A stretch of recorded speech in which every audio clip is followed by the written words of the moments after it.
color. The continuing story of Peyton Place.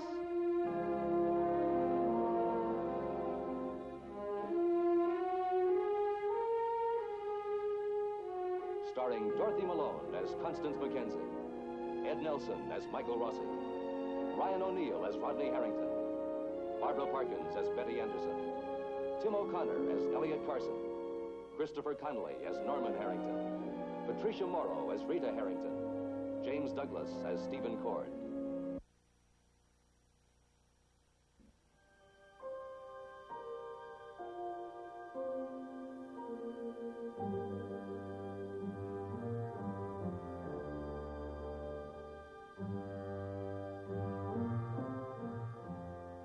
Eddie Jacks has found the means to an end, the end of Martin Peyton's life.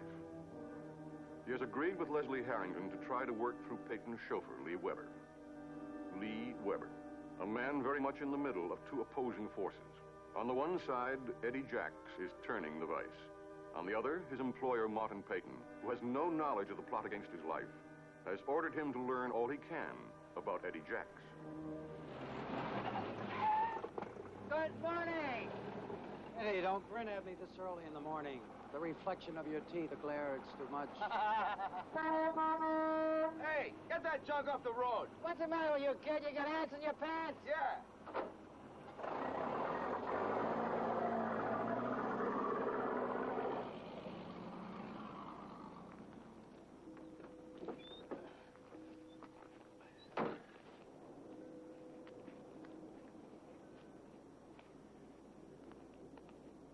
How much you want for it? Eddie, you couldn't even afford to buy one of the hubcaps.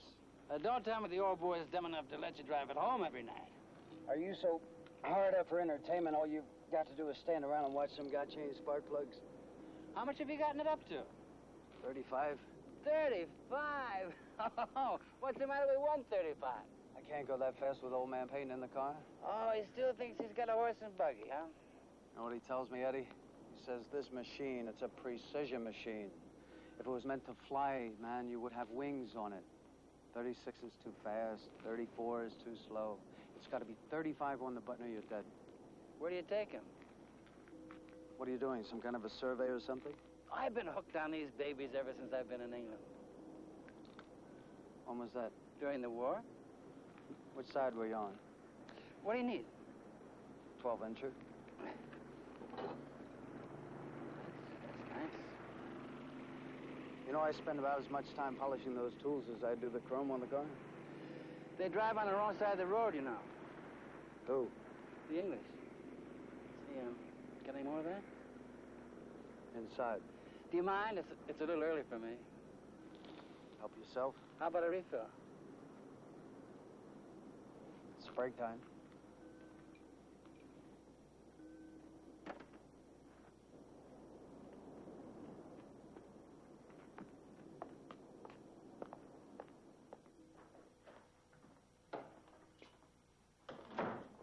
Almost all the comforts are home.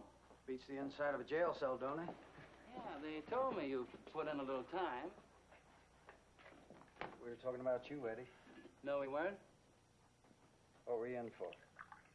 You got any sugar? On the table. Come on, Eddie, you can tell me. Can I? Well, sure, like you said, I did a small hitch myself. Well, how come he gave you a job after that? How come you keep changing the subject? Because I don't like it. That makes sense. You were accused of, helping his granddaughter beat the high cost of living, weren't you? Peyton never believed that. Oh, believing is one thing. Giving a man a job is something else. He needed a friend. So he bought one. Let me tell you something, Eddie Jacks. He tells me more than he tells his own grandsons. You remember that guy I told you about? The one you borrowed the money from? Yeah, that's the guy. Well, I was in a little bind over some high-flying stock. He bailed me out. He even gave me a job. Sounds like old man Peyton. It sure does. But he only did it just so he could get a hold over me. Whenever he was bored, he'd press down on his thumb, and there I'd be. Or he'd dangle one of those ever-loving carrots in front of me. You know the kind, all glazed with brown sugar and smelling of big money. When I'd reach for it, whack, he'd clobber me with his stick.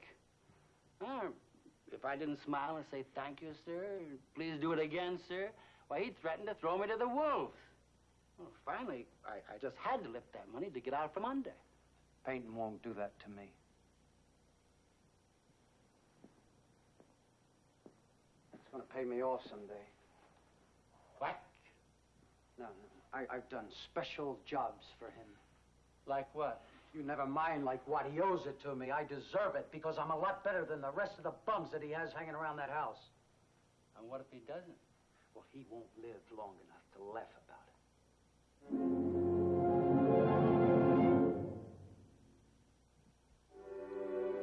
Hold on now, Matthew. You can't go hightailing out here unless you get your foot in the stirrup somehow or other. After all, you don't want to fall off of old Dobbin, do you? You want to stay... Oh. Is that darn bell out of whack again? No, I snuck in. This is really something. Is it real? Sure. It's real 19th century horse. I should think a 100-year-old horse would be pretty rickety. Don't you like him? Sure, he likes Dobbin a lot better than he does this old plastic stuff that his parents have been... Look at that. Perfect example of overindulgent parents. The poor kid, he has no taste, no appreciation. Oh, when he's only a year old. They're never too young to start learning properly. You know, I think I'd better go home. You're in sort of a grumpy mood. No, you're not going home. You're going to come right over here and sit down.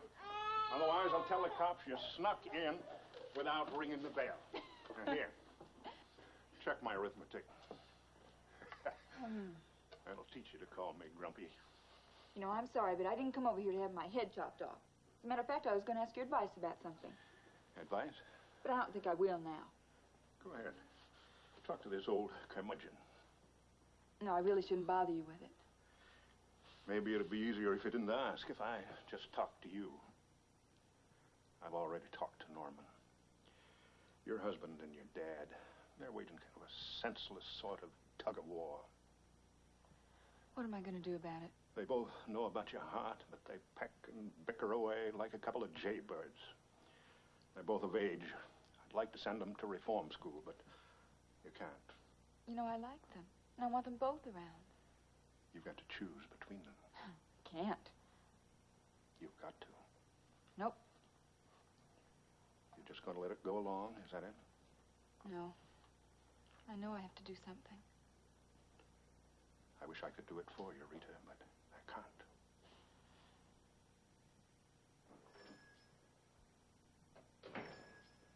Hello, Mrs. Harrington. What are you doing here? Spoiling my baby? No, of course not. Hello, dear heart. Ah, well, what were you two talking so seriously about? About her new maternity dress. How do you like it? Kind of form-fitting, ain't it? Now, you stop embarrassing her, Eli. I was wearing maternity clothes my second month. You're showing a lot more restraint than I. I'm afraid I'm not showing much of anything. Now you two are embarrassing me. Get out of here, both of you. You're supposed to be home sleeping, and you've got your bookstore, and I've got my arithmetic. Now, go on, get. See you for dinner, Eli. If you're lucky. Thank you. Scram.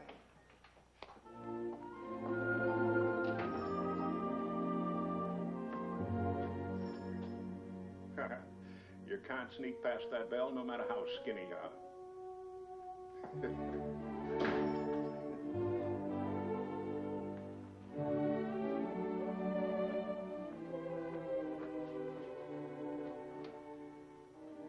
I'm sorry, Mr. Cord said he didn't want to be disturbed this morning. Oh, these papers are for Mr. Peyton. Well, can't you leave them with me?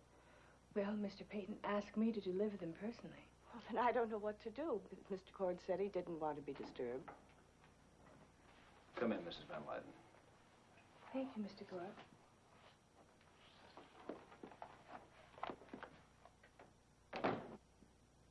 Smile, my love. What do you have in those papers for Mr. Peyton? Eavesdropping on your secretary. I thought it was supposed to be the other way around.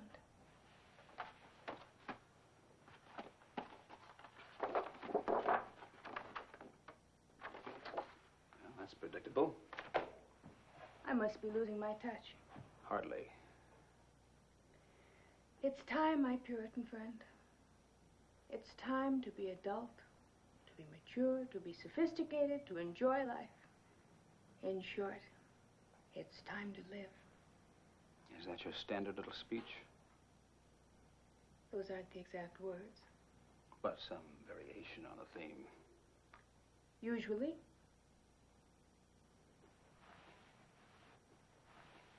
I wish it were 1690 and I can burn you properly in the middle of the square and pray for the devil to release your soul. Well, since it isn't 1690. Leave me alone.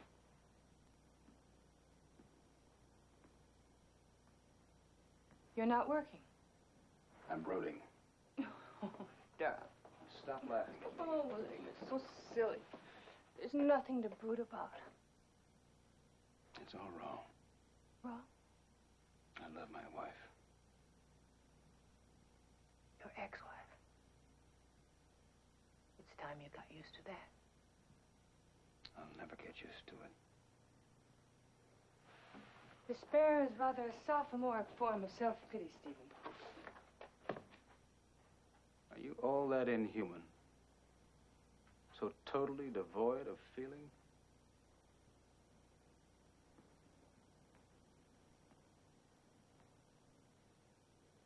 Were you born without conscience? Or are you what happens after years of your kind of life? When were you able to say to yourself with conviction, despair is a rather sophomoric expression of self-pity? Do we have to talk about this? How old were you? 25? 20? 18? Please. How long's it been? How long can a human being survive without feelings? How long can a woman survive? A long time. But not for